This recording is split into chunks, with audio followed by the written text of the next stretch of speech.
You don't have to give up anything in your life. Your aspiration might be to become a billionaire. It does not really matter, because you can still be a billionaire and be in spiritual. Jai Shri Krishna Guruji. Yeah, Jai Shri Krishna. So today we have more questions about the devotional path. So today there's so many different spiritual teachings out there and practices available for people. What is it that you recommend for seekers? In today's day and age, it is very tough for a human being to have the knowledge of the ancient scriptures, or to find a teacher who is going to teach them all this stuff from the past and the present as well, or to find time. You see, the most important factor in our life is time. How does a person find time? The teacher, the book, the time, and the willingness to get into spiritual. These are few things which deny a person when they want to get into this path of spiritual. So there is an easier path. The easiest path in spiritual is called devotion. Now, devotion is a path which does not require you to spend time as much as you may have to sit for yoga, meditation, or those kind of things. Second, it doesn't require a very, very highly qualified, experienced guru or a master who is going to be with you 24/7 and teach you the nitty-gritty of all these rites and rituals. So there are no rites, there are no rituals, there is no offerings, there is nothing like going to some place and doing something.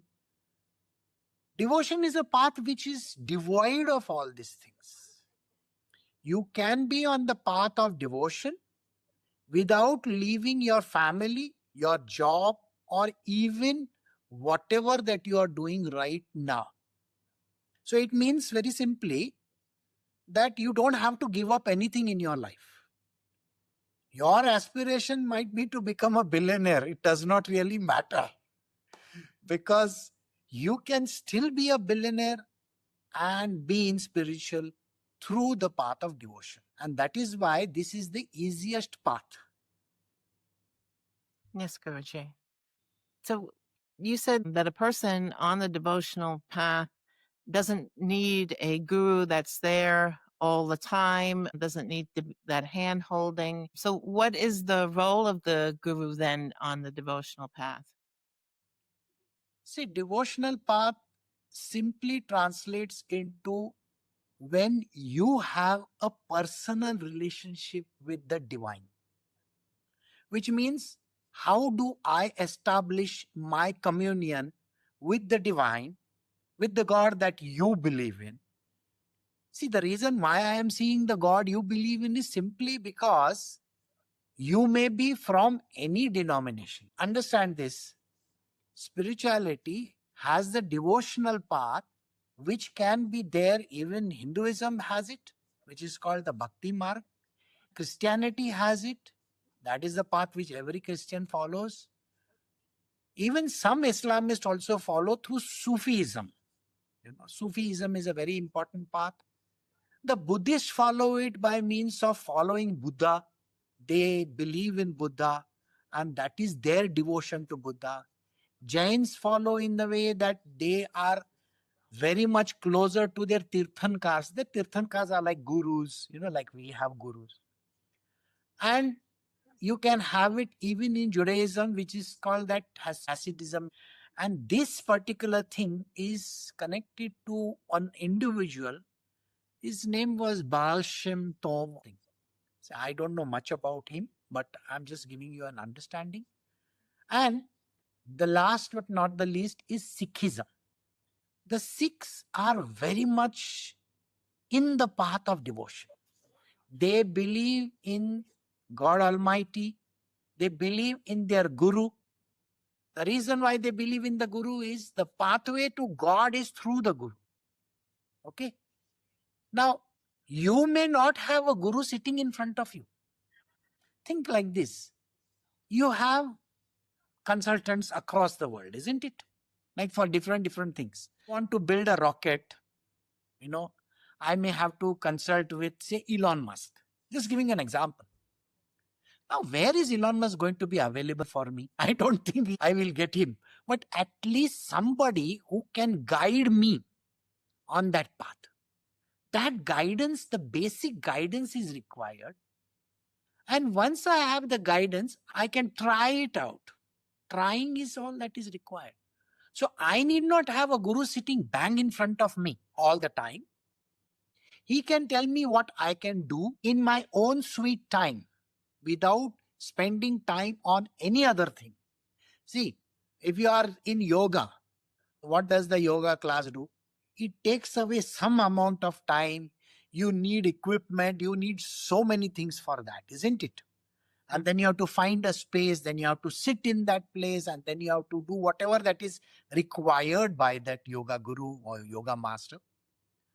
In this, there is nothing like that. You may be driving to work. Can you listen 15 minutes? I mean, these are certain things which you can use. So here, there is no need for you to have a guru in front of you. You can have a distant person also. Like I teach distantly. I mean, as you know, you yourself are one of my disciples. You are, I think, thousands of kilometers away. But aren't we talking literally every single day? We talk, we discuss things. There is a lot of exchange of knowledge, information, and you get the guidance. That is what can be offered even online.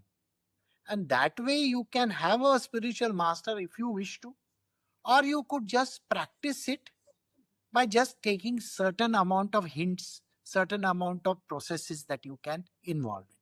And that is the reason why I say that you need not have a permanent guru also in your life. Yes, Guruji. So, what are the activities that a person on the devotional path might undertake, like in the course of a day? What might they do? A simple uh, process is there where you design your life in such a manner that you find those 15, 20 minutes or half an hour in your day.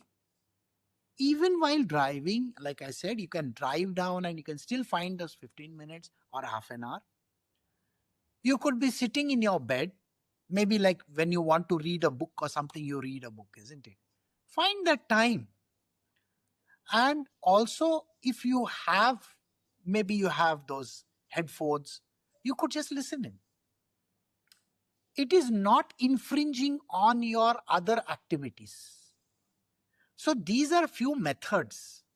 There are certain books that you can read, some things that can be done, and you follow a path, a specific path, which we design. Like the job of a guru or a master is to design the individual disciple's life in such a manner that he gives that much amount of importance to this, because it is going to shape his entire life.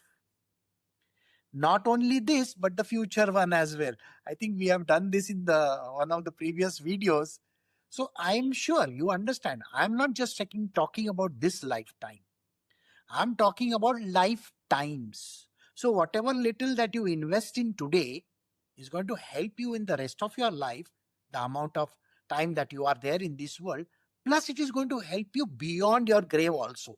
That means when you give up this body and beyond your grave, that means when you come back, maybe it's the second time or the third time or whichever time, the rebirths that you have, you can still use that knowledge and whatever techniques that are being taught to you. That is the idea. Yes, Guruji. At the heart of the devotional path, what is happening? What are we doing? What is the connection? The connection in, let us say, this path, that is the Sanatan Dharma, is to find this God within. The idea is, am I connected with this divine somehow? There is a higher power somewhere which we can call, sometimes some people call it that, I am that, they say. Sometimes they say that there is a God. Sometimes they say Brahma. Sometimes they say the self. They can say whatever they want to. You are allowed to say whatever you feel like. So, on the path of Sanatana Dharma, you have to find this divine being within you. And the idea is the divinity is capable of anything, isn't it? God can do anything. So, if you can find this divinity within you, don't you think that there are lots of higher callings and things like that which you can achieve in life? So, idea is that in other religions, you can pray to a certain entity, a God, Almighty God, whatever you want to call him, and be one with him. That means you establish a connection, a one-on-one connection with him. You can have this one-on-one connection anywhere you feel like. Like in Sikhism, they have a very beautiful scripture. Okay. Now, that scripture they read on a daily basis. They attend the gurudwaras and the festivals and so on. They believe in the Guru. The idea is that through the Guru, they can reach this ultimate destination. In other parts, you can achieve the oneness with the divine. So, devotional path is nothing but attaining this oneness with the divine. Whatever you may call it, does not really matter.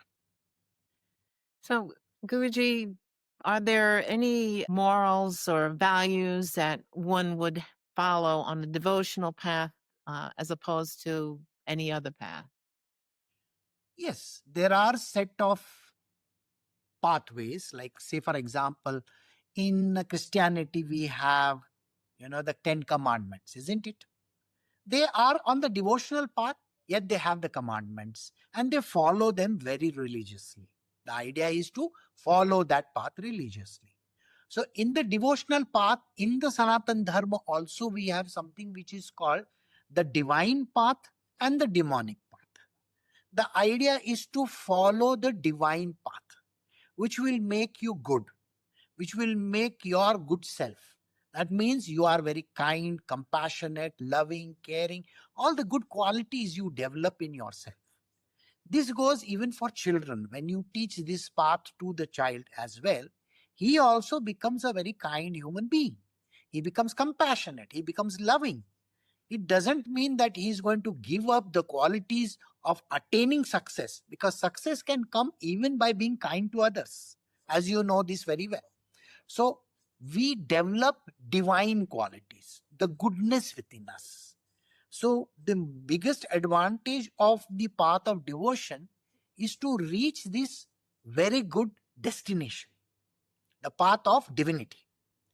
And when we become divine, we have all the goodness around us as well. So we see goodness everywhere. It is the way you look at the world, isn't it? Either you see the upside of life or you see the downside of life. So here we learn to see the upside. We see godliness everywhere. That is the way in which devotion works. Thank you so much, Guruji. Thank you for answering all our questions today. If you have enjoyed this presentation and would like to be informed of new presentations, remember to like, share, and subscribe or follow. Thank you.